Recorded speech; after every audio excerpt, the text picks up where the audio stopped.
반찬은 빛을 의미한다고 합니다. 우리가 여름밤에 빛을 발하는 보충을 반딧불이라고 그러잖아요. 그리고 별빛이 반짝반짝한다. 이렇게 해서 반찬은 빛을 말한다. 이렇게 해석을 합니다.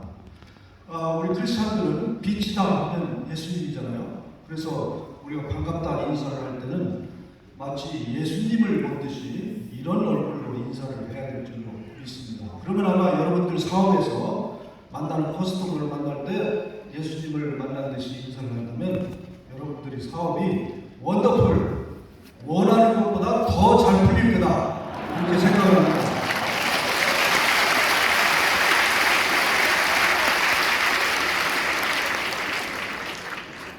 예수님께서 땅끝까지 이르러 내 증인이 되리라 하는 말씀에 따라서 이 땅에 온 개신교 선교사는 3,000명, 정확하게 2,956명이었습니다. 이 땅에 오셔서 하신 사역이, 예수님이 하신 사역이 병 고치는 일과 가르치는 일과 전도하는 그런 세 가지 일을 하셨는데, 그 예수님의 지상 명령에 따라서 우리 대한민국을 찾은 그 선교사님들도 똑같이 학교를 세우시고 또 병원을 세우시고 교회를 세워서 전도를 하셨습니다. 오늘 소개를 드리는 이 우리야 우광목 선교사님도 그러한 공주에서 그런 역사를 일으키셨는데, 그런 내용을 간단히 소개 말씀을 드리도록 하겠습니다. 우리야 선교사님은 1906년에 하셨습니다. 아내와 같이 동시에 졸업하고 바로 6월달에 1906년 6월달에 졸업하고 7월달에 결혼하고 8월달에 배 타서 9월 29일날 제물포항에 도착을 했습니다. 옆에 있는 이 건물은 이 두 분이 1906년에 졸업할 때 공부하던 그 건물인데, 그 건물에서 한국에서 나온 마다들도 그 대학을 다녔고 한국에 와서 영명고등학교를 세워서 졸업시킨 초대 충청남도 지사가 되는 황인식 도지사도 1920년에서 공부를 했던,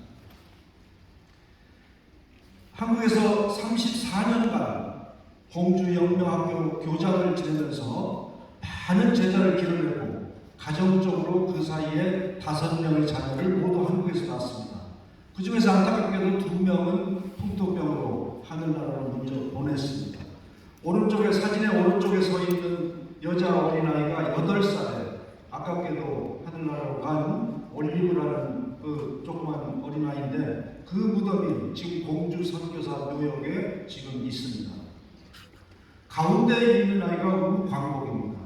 바로 일제하에서, 일제 앞정에서 시달리는 한국이 빨리 해방을 찾으려는 의미로 광복이라는 이름을 붙여줬습니다. 이 얼마나 가슴 울리는 그런 이야기입니까? 이 광복은 14살까지 아버지 학교 공주에서 공부하고 미국에 가서 할아버지 할머니 밑에서 고등학교와 의과대학을 졸업하고 의사가 됩니다. 의사 생활을 하면서 얼마든지 편안하게 잘 살 수 있는 환경인데, 대한민국이 해방된다는 소문을 듣자 해군 군의관으로 자기가 태어난 대한민국을 다시 찾습니다. 그 현장에서 바로 미 군정을 위해서 1만 명의 미군이 상륙하는 그 현장 상륙부대가 화장 나온 조선 사람들과 말이 안 통하는 장면을 보고 거기서 통역을 바로 합니다. 왜 본인이 거기 현장에 있으냐? 군의관이기 때문에 보건 상태가 먼저 어떤가를 점검하기 위해서 먼저 내렸던 것입니다. 그리고 그 부둣가에 있는 자기가 태어난 집, 제물포에서 1907년 4월 7일날 태어났습니다. 그 제물포 부둣가에 있는 지금도 그 집이 있습니다. 선교사 집을 먼저 갔다 오는 길에 육군 상륙부대와 미군 상륙부대와 조선에서 환영 나온 사람들이 서로 말이 안 통하는 것을 알고 거기서 바로 통역을 해서 해결을 해줬던 것입니다. 그랬더니 상륙부대장 하트먼 중령이 도대체 너는 어떻게 한국말을 그렇게 잘하느냐? 제가 한국에서 태어나고 우리 아버지가 34년 동안 충남 공주에서 영명학교를 세워서 학생들을 가르쳤고 지금은 일본에서 쫓겨나서 인도에서 선교사로 있습니다. 나는 바로 저 언덕 위에 저 집에서 태어나서 14살까지 이곳에서 공부를 했습니다. 그 내용이 바로 하지 사령관한테 보고가 되고 그 다음 날로 우광복은 해군 군의관을 떠나서 하지 사령관의 특별 통역관, 실제로는 실제적인 비서실장 역할을 하게 되었던 것입니다. 바로 24살, 23살의 앞날이 창창한 그 대학생 부부가 한국에서 34년 선교를 하고 일자리에서 쫓겨날 때의 모습을 여러분들은 보고 계십니다. 그 34년 동안 수많은 제자들을 길러냈습니다.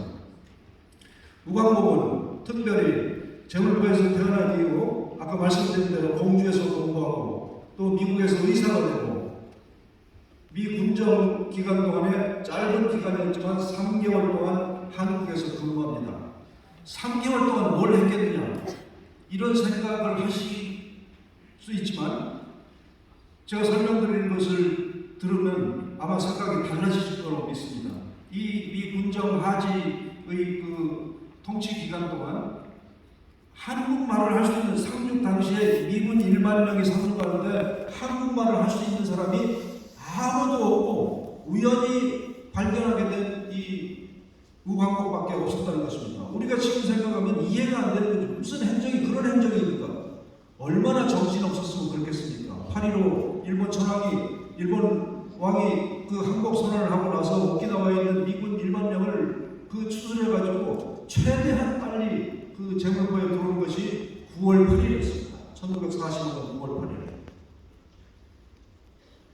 특히 우광복이 한 일 중에서 우리가 참 감사해야 될 것은 해방돼서 미군이 들어온다는 소문이 돌자 여운령이 주도가 돼서 공산당 재건 세력들이 조선인민공화국이라는 단체를 조선인민공화국의 수립을 선포합니다.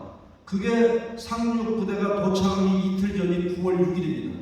조선인민공화국 건준위에서 공산당 재건 세력들이 주축이 돼서 수립 선포한 것이 조선인민공화국입니다. 우리가 흔히 알고 있는 인공이라는 단체입니다.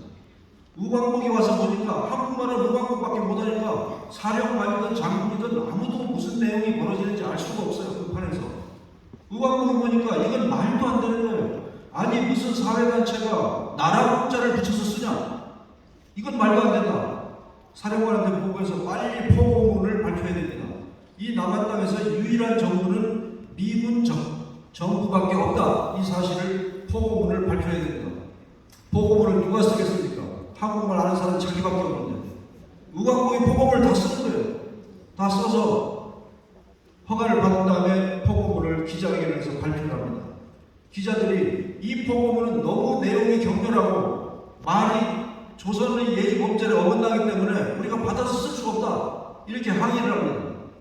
그 항의를 하는 기자들한테 우광복은 도대체 기자들 대먹지가 않았다. 배운 바도 없고 이게 말이 되느냐 이게.